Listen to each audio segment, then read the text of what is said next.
Então, a grande questão que é um problema que o Brasil precisa resolver, mas em termos econômicos, sem dar uma ideia de que está tudo uma maravilha, tal, tem problemas aqui, acolá, problemas que a reforma tributária pode ser que melhore agora, que vai ser implantado, tem muitos privilégios, é verdade, na questão econômica, tudo isso, mas nós não estamos assim nesse cenário que vai ter problemas agora em 2025, uma recessão, que é um crescimento negativo, vai ter desemprego, aquele negócio que todo mundo ficava com medo, pô, vou comprar um apartamento e financiar em 20 anos, 25, será que eu vou estar empregado amanhã?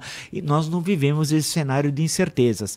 Então a grande questão é que também cabe ao governo, e é difícil, não é fácil, porque tem a questão do apoio lá do Congresso Nacional, estabelecer, melhorar seus gastos, a qualidade do gasto público. Eles não são capazes de fazer isso, professor. Esse é o desafio, a qualidade do gasto, porque muitas vezes a qualidade do gasto público é muito ruim, você joga muito dinheiro fora, né? Tem dinheiro que podia ser muito melhor investido na educação, na saúde, na infraestrutura, no esporte, etc. Todo dia você abre, você entra na internet, você vê escândalos, desviou dinheiro não sei o quê, comprou trator onde não precisava, jogou dinheiro para lá, dinheiro para cá. Então, acho que a grande questão que se coloca é melhorar a qualidade do gasto. E aí entra a questão política. Aí entra as eleições e aí entra o eleitor. Porque se nós temos esse Congresso que, para mim, é o pior da história republicana, desde 1889, esse é o pior. Esse Congresso é um horror, a formação dele, as discussões, o nível, eu assisto algumas sessões, dá vontade de chorar. Primeiro, eles têm dificuldade com a língua, né? Parece que eles falam um dialeto, você tem dificuldade de entender o português. Segundo, conhecimento histórico zero, econômico zero. E eles falam para suas bolhas. Eles não entendem. Parece um Twitter, né? É um Twitter. Quando você no Congresso é diferente. E você pode falar no Twitter uma coisa, eu individualmente. Mas se nós estamos no Congresso, eu tento te convencer e você me convencer.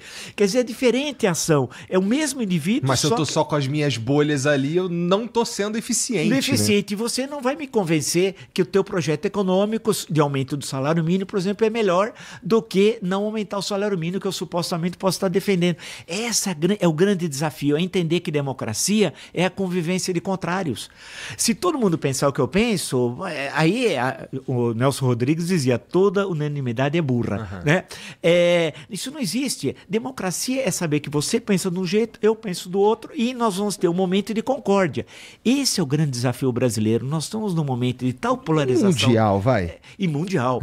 Nos Estados Unidos, a gente está acompanhando coisas, por exemplo, na Itália, na França, é mundial mesmo, passa pela Espanha, tem questões em Portugal que eu nunca imaginei que voltariam certas questões. Você vai na Europa Oriental, a Alemanha, saber que um partido chamado Alternativo para a Alemanha, que é um partido neonazista. Na Áustria, partido de extrema-direita. Exato, na Áustria. Então você está vendo coisas que, que eu imaginava que já estava enterrado pela história. Não. Então são tragédias. Então são questões que são novas, porque muitas vezes a gente imagina que esse mundo que eu conheci, por exemplo, que eu sou aqui o mais velho, o mais idoso, e as pessoas têm de entender historicamente que tudo é um processo histórico, tudo começa e tudo termina. As pessoas imaginavam que a União Soviética seria para sempre. A União Soviética nasceu em 1922 e morreu no dia 25 de dezembro de 1991, no Natal. Veja, as pessoas... Eu nunca imaginei que a União Soviética ia desaparecer, sinceramente. Aí, de uma hora para outra, o segundo maior arsenal atômico, aquela potência que dominava a Europa Oriental, que fez isso, fez aquilo, desabou como um castelo de cartas. Então, foi uma surpresa. Nos Estados Unidos, tinha universidades que havia especialistas chamados sovietologia. Especialistas. Todas as previsões deram errado, ninguém acertou como cairia a União Soviética, quase que sem grandes conflitos internos, quase, houve alguns probleminhas. E então, como que a história é surpreendente. É aquilo que um clássico da Bossa Nova, do Johnny Alf, uma música chamada Eu e a Brisa. Em certos momentos, você tem uma surpresa, né? Diz ele, o inesperado faça uma surpresa. A história é assim. Né? Tem coisas, quem imaginar que o Tancredo ia morrer na véspera da posse? Tancredo Neves, eleito presidente, toma posse no dia 15 de março. No dia 14 à noite, ele fica doente e é internado às pressas. E morre no dia 21 de abril. Quem imaginaria que o Sarney seria o presidente do Brasil? Nem o Sarney imaginava isso. Ninguém imaginava.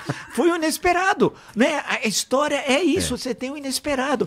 As pessoas acham, é igual futebol, a bola ele bate no morrinho artilheiro e entra, né? Bate na barriga do Renato Gaúcho, no Fla-Flu, e entra e fez um gol, né? E o Romário foi artilheiro e estava no Flamengo e o Fluminense foi campeão. Então, a coisa toda, a política também... lembra em alguns momentos o futebol, e para nós, que o futebol é muito vinculado à nossa história dos últimos 100 anos, é um inesperado. Então, acontece coisas, se imaginar, quem imaginaria que haveria o impeachment da Dilma? Quando ela foi reeleita em 2014, ninguém imaginava que 2 anos depois haveria impeachment. Ela estava numa situação política difícil, mas venceu o Aécio Neves no segundo turno. E aí, em 2016, acaba havendo impeachment. Nem o Temer imaginava que seria presidente. E foi. É verdade. É verdade. Tava tendo aí agora o Lula querendo... falando que ia mudar... Querendo que fosse para os livros de história, alguma coisa... Ou ele só falou também, né? Sim, naquela galeria dos presidentes. Foi no dia 8, Mas está errado o que ele falou. Ele... realmente não foi muito feliz, para ser educado, porque é o seguinte, tem a galeria dos presidentes, a foto, desde o Deodoro da Fonseca, que foi o primeiro, até ele. Aí tem gente, alguns dos presidentes, naqueles momentos de muita turbulência política que nós tivemos na República, que ficaram 3, 4 dias como presidente. E outros países também tiveram isso. E aí tá lá a foto do sujeito, mas o que vai fazer? Aí ele olhou para que era o Temer, falou, olhou para Dilma e falou, teve um golpe contra a Dilma. Não teve um golpe. Aquilo lá foi cumprida estritamente a Constituição, não houve golpe nenhum. Golpe é quando você viola a Constituição, toma o poder à força, não foi o caso. O Collor não teve impeachment em 1992? Quer dizer que a Dilma foi golpe e o Collor não? Espera um pouquinho, né? Não, foi um crime. Se aquilo poderia ser feito de uma outra forma, tudo bem, o impeachment no presidencialismo, ele é quando você perde a maioria parlamentar. No parlamentarismo, você cai o gabinete e convoca novas eleições. No presidencialismo não pode fazer isso, né? Aí assume o vice-presidente. Esse é um dos problemas do presidencialismo. Ultimamente eu sou favorável ao parlamentarismo, tantos problemas que nós tivemos. E dá para sonhar com a mudança nesse sentido no Brasil? Não dá, né?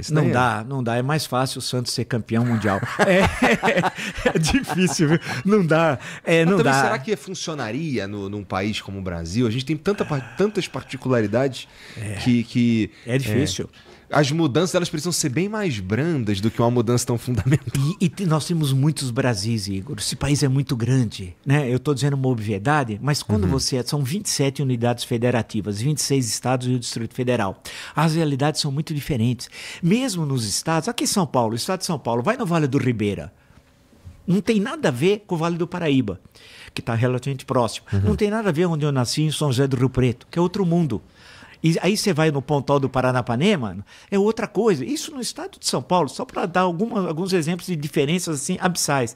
E o resto do Brasil é tudo diferente. Eu conheço mais ou menos bem o semiárido nordestino, né?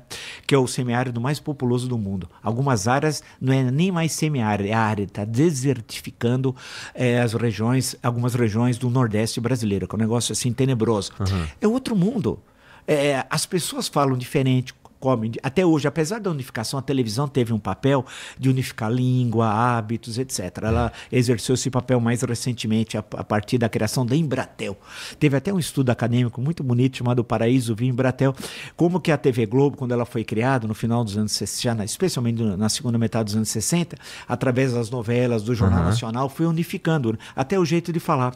E nós tínhamos formas muito particulares que foram desaparecendo. Claro que elas existem até hoje, mas o país foi se unificando. Mas muitos Brasis em termos econômicos, sociais, culturais, religiosos, e é difícil mesmo fazer mudança no Brasil. É fácil falar, as pessoas falam, é bonito, falta vontade política, como se fosse simples, falta vontade. Meu caro, isso daqui vai a Brasília, dá uma olhada ali só no plano piloto, veja, você tem os tribunais superiores, você tem que é o Poder Judiciário, você tem lá o Congresso Nacional, você tem os vários ministérios, tem o Palácio, são muitos interesses representados, nós somos mais de 200 milhões. É muita gente, né? Muita gente, são 212, por aí, milhões de habitantes. Cara, uma vez... É gente pra diabo. Deixa eu te contar uma